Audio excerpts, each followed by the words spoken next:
not 2023, but everything lower in 2024. Like, we all know this league is nowhere near as culturally relevant right now as it was in 2024. In the summer of 2025, did First Take talk about any women's basketball?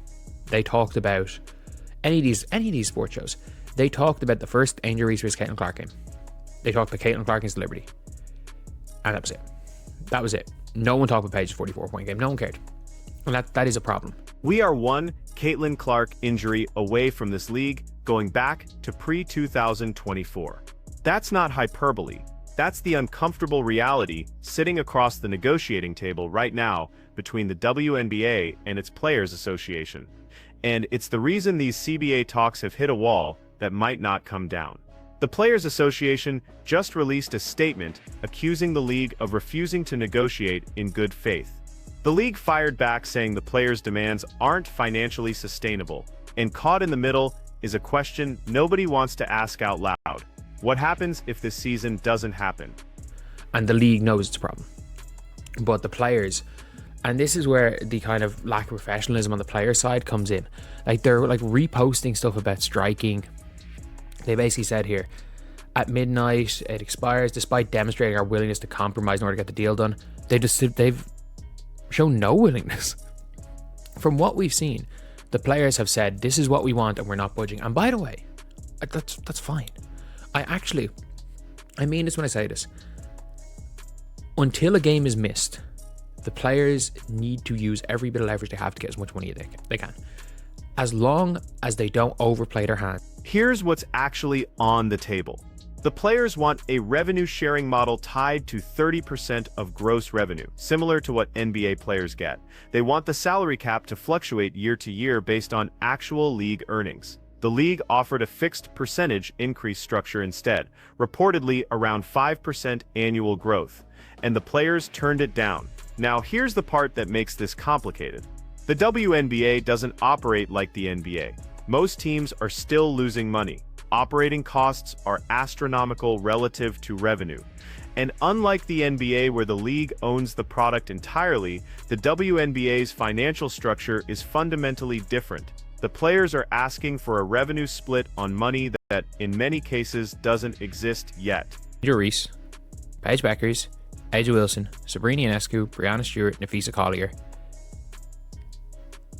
If this league shuts down, and those 6 or 7 players that I've mentioned, if the league shuts down, and every city that has a team, because yes, there are cities that have fans, every city that has a team starts a breakout league, and every single player in the WNBA, except for those 6 players, doesn't play, and they all play in their markets, and then a bunch of random people off the street go and play in those cities, the league's not going to lose that much viewership. It is what it is.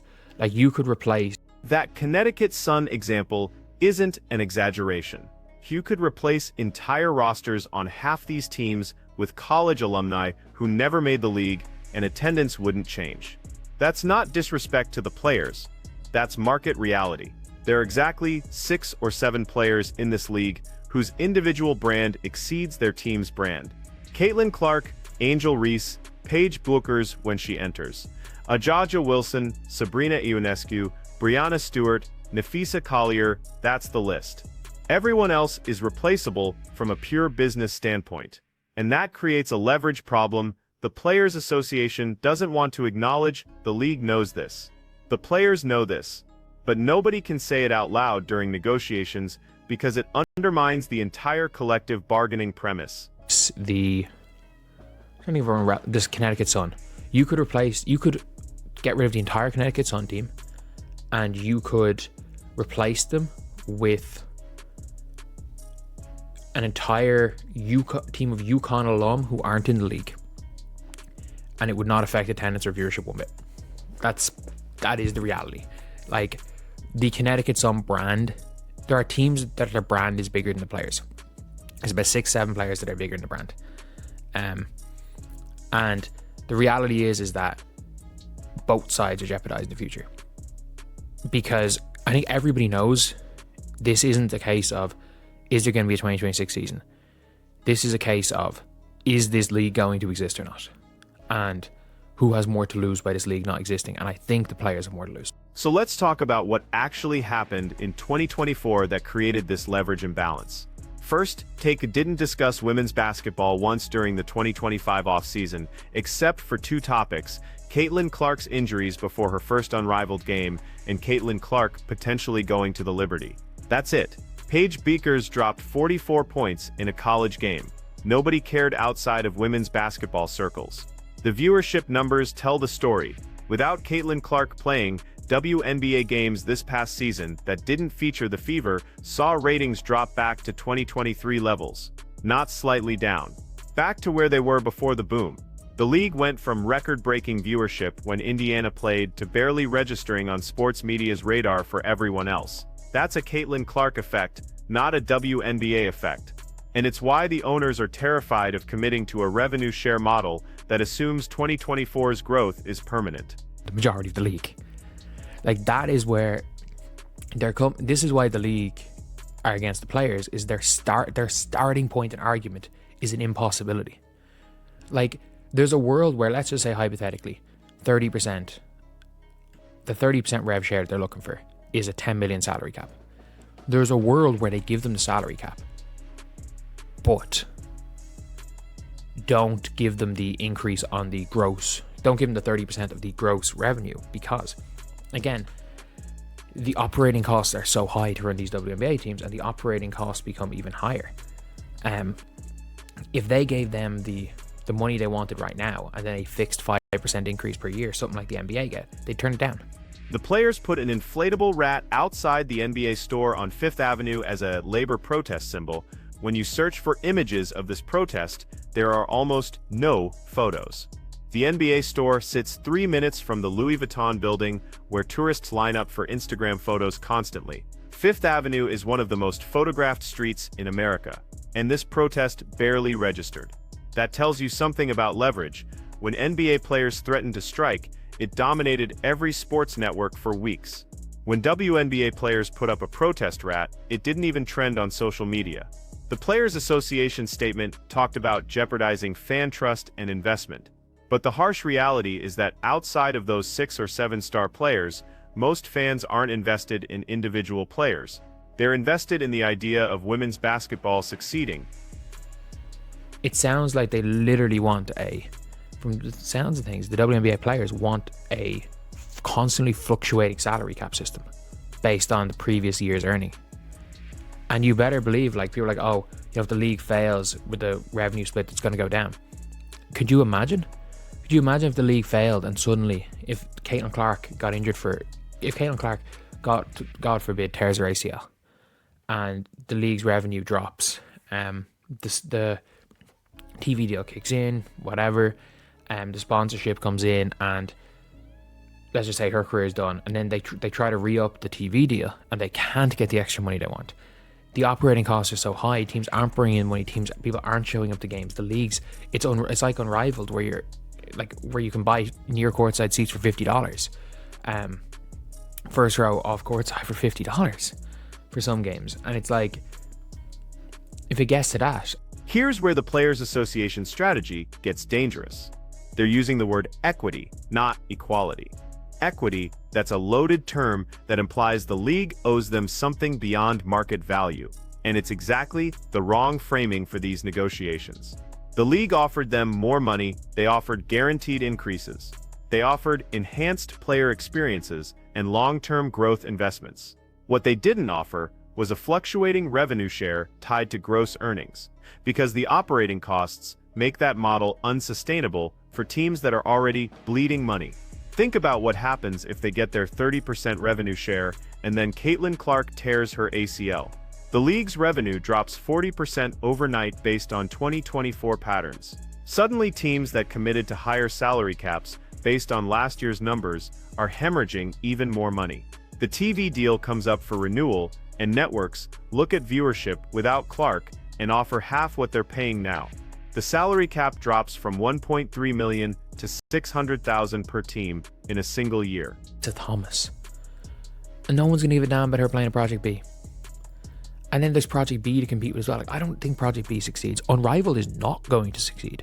Like, we've seen the numbers. Unrivaled won't succeed. The only thing Unrivaled will succeed in is for 2 or 3 years getting players paid. That's it. That's all it's going to succeed in. But anyway, yeah, that's the video. I'm scared the players are overplaying their hand. But at the end of the day, I'm not going to criticize the players until a game is missed. I think they might be overplaying their hand. Until one game is missed, I am all for the players continuing to do whatever they can to get paid as much as possible. The Unrivaled comparison matters here because it shows what happens when you build a league on investment money rather than sustainable business models. Unrivaled got funded by tech investors who wanted to be part of the women's sports boom. They signed a TV deal with TNT right after TNT lost NBA rights and needed basketball content desperately. That was a panic deal, not a market value deal. Unrivaled's debut on TNT finished dead last in the key demographic for primetime television. Not low, dead last. That TV deal isn't getting renewed at anywhere near the same value. The investors who poured money into the league aren't seeing returns, and critically, none of the top-tier players are participating. No Caitlin Clark, no Angel Reese going forward, no Paige Bueckers, not even consistently getting the stars who did commit. Is going to fail. We've seen the numbers. The only reason Unrivaled is making money, is generating money, is because they got a load of investor money who are never going to make their money back. People wanted to invest in women's sports just like they invested in crypto, just like they invested in these tech bros were getting in on this league because they thought it was a good investment, hence why Project B exists. Project B is a tech bros idea of a sports league. You also had the benefit of the Caitlin Clark boom, the potential that Caitlin Clark was going to play in the league. You also had Angel Reese, Sabrina Ionescu, all these players who aren't playing in the league, potentially getting Aja Wilson. You have none of the top players other than Paige Bueckers in the league. And also, this isn't mentioned enough, they signed the Unrivaled, TNT signed the Unrivaled deal directly after they lost the NBA, just so they could keep basketball on the network. The TV deal was a panic sign by TNT. It's not going to be re-upped. It's not going to be re-upped considering it was dead last on primetime TV in the key demographic.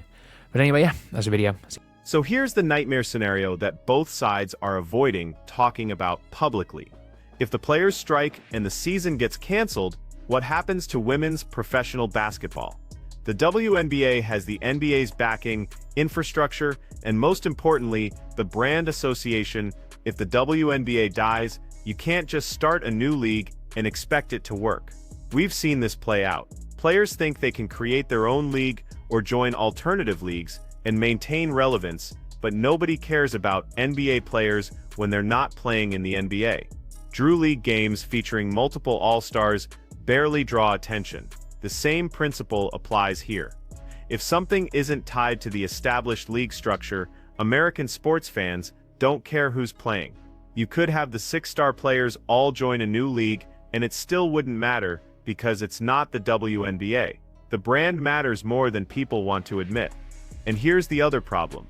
If the WNBA shuts down and every city starts a breakaway league and all the current players except those 6 stars refuse to play and they fill rosters with random replacement players, the league doesn't lose viewership in most markets. Connecticut could replace their entire roster with UConn alumni who never made the league and attendance wouldn't drop. That's how little individual player leverage exists outside the star tier. Let's be clear about what both sides are actually fighting for here, because the public statements don't match the private calculations. The league isn't fighting against paying players more. They've already offered more money. They're fighting against tying their financial commitments to a revenue model that assumes permanent growth based on one player's impact, because they've seen what happens when that player isn't playing. They've watched the ratings, they've seen the media coverage disappear. They know this boom is fragile. The players aren't fighting for equity in the abstract sense. They're fighting for guaranteed money before the bubble potentially bursts. They see the record attendance, the sold-out arenas for fever games, the merchandise sales, and they want their cut locked in before the league potentially regresses to 2023 levels. That's smart from an individual player perspective. Get paid while the getting is good. But here's what makes this a genuine crisis rather than normal labor negotiation tension. Both sides have more to lose from a work stoppage than they have to gain from winning the negotiation. If the players strike and the season gets canceled, they're not just losing 1 year of salary, they're potentially killing the league entirely, which means losing all future earning potential in the WNBA. If the owners let the season die rather than meet player demands, they're not just losing 1 year of revenue, they're watching their franchise investments potentially become worthless. This is a mutual destruction scenario, and the fact that neither side has blinked yet suggests they're both miscalculating their leverage. The Players Association statement said the league demonstrated no willingness to compromise, but from what's been reported, the players came in with a specific demand for 30% revenue share and haven't budged. That's not compromise, that's an ultimatum. And maybe that's the right strategy. Maybe the players should use every bit of leverage until a game actually gets missed. But calling it compromise when you're holding firm on your opening position is disingenuous. The league's position is equally problematic. They're offering fixed percentage increases rather than revenue sharing because they want predictability. But that's asking players to accept all the downside risk if the league regresses while owners keep all the upside if growth continues. That's not a partnership model. That's an employer-employee model. And if you want players to be invested in growing the league, you have to give them a stake in that growth. So we're stuck. The players won't accept fixed increases because they've seen the revenue boom and want their share. The owners won't accept revenue sharing because they've seen how dependent that boom is on one player staying healthy and relevant. Both positions are rational, both positions are also incompatible. Here's what nobody's saying but everyone's thinking. The average WNBA player makes around $75,000 per season. If you play 10 years in this league as an average player, you're making $750,000 total, not per year, total. For most players in this league, missing one season because of a strike is catastrophic financially. You can't make that money up playing overseas anymore because international leagues are cutting budgets. You can't make it up in alternative leagues because Unrivaled is paying well above market rate and still losing money. The star players can afford to strike. Caitlin Clark has endorsement deals worth millions. Aja Wilson has Nike money, Sabrina has her own signature shoe. They'll be fine financially if the season doesn't happen. But the rank-and-file players who make up the majority of the union, they're one missed paycheck away from financial crisis. And that creates an internal tension in the Players Association that the league is absolutely aware of and probably counting on. The owners know that if this goes past training camp, if games actually start getting canceled, the pressure on the Players Association from its own membership will be enormous. Players will start breaking ranks. Some team will offer a separate deal. The union solidarity will crack. That's the owner's strategy. Wait them out. The players' strategy is to create enough public pressure and enough threat of lost revenue that owners panic and give in before games get missed. Put up the protest rat. Release strongly worded statements. Make it clear they're willing to strike. Hope that the threat alone is enough to move the needle. The problem is that both strategies assume the other side will blink first, and we're running out of time for either side to be right. So what happens next? One of three scenarios.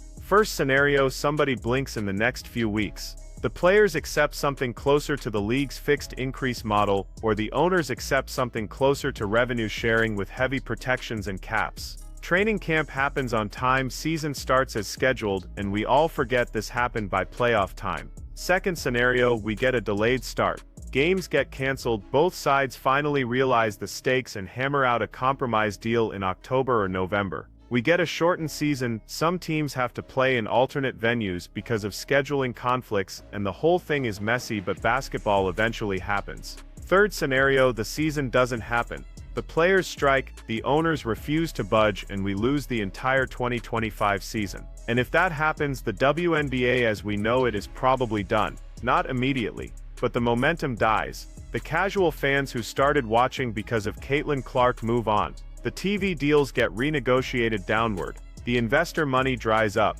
and we're back to a niche league struggling for survival, except now with even less goodwill and trust. Which scenario happens depends entirely on which side correctly understands their leverage. And right now I don't think either side does. The players think they have leverage because of 2024's success. But 2024's success was almost entirely driven by one player, and that player is going to play regardless of what the CBA looks like because she's making her real money from endorsements anyway. The rank-and-file players have almost no leverage individually, and their collective leverage only works if they can maintain unity through a prolonged work stoppage. History suggests they can't. The owners think they have leverage because they can wait out the players financially, but they're underestimating how much damage a canceled season does to franchise values and future earning potential. They're also overestimating how much the public will side with them. Nobody roots for owners in labor disputes. Even if the players' demands are unrealistic, the optics of billionaire owners refusing to pay players will dominate the narrative. So we're in a game of chicken where both drivers think the other will swerve first, and neither has actually considered what happens if nobody swerves. Here's my take, and this is going to make both sides mad. The players are right that they deserve more money. The league is making more revenue than ever, and the people actually playing the game should benefit from that. But the players are wrong about the revenue-sharing model they're demanding. It's not sustainable given the league's actual financial structure and the fragility of the current growth. The owners are right that they need financial predictability to run sustainable businesses, but they're wrong to offer only fixed increases when the league just had a massive revenue jump. If you want players invested in growth, you have to share the upside, not just ask them to accept the downside risk. The compromise is obvious. Give players a revenue share, but cap it. Say players get 25% of revenue, but with a floor and ceiling. If revenue drops, salaries don't drop below X amount. If revenue explodes, salaries don't exceed Y amount until the next CBA negotiation. That gives players a stake in growth while giving owners the predictability they need to operate. But we're not getting that compromise because both sides have dug in on their positions and neither wants to be the first to move. And that's how you end up with no season at all. So where does this leave us? The CBA deadline passed at midnight. The players put up their protest rat. The league released their statement about sustainability, and now we wait to see who blinks first, or if anyone blinks at all. My prediction: we get a delayed start with a shortened season. Both sides will posture for another month, some games will get cancelled, and then somebody's financial team will run the numbers on what a lost season actually costs, and reality will set in. We'll get a compromise deal that neither side loves but both sides can live with. The season will start in November, instead of May. We'll play 60 games instead of 40, and by playoff time everyone will have moved on. But if I'm wrong, if we actually lose the entire season, then we just watched the WNBA commit suicide at the exact moment it finally had mainstream momentum, and that would be one of the most tragic fumbles in sports business history. So what do you think happens here? Do the players have the leverage they think they have? Can they maintain union solidarity through a prolonged strike? Or are the owners right that the financial reality doesn't support the players' demands? Drop your take in the comments, because this is going to define the future of women's professional basketball one way or another.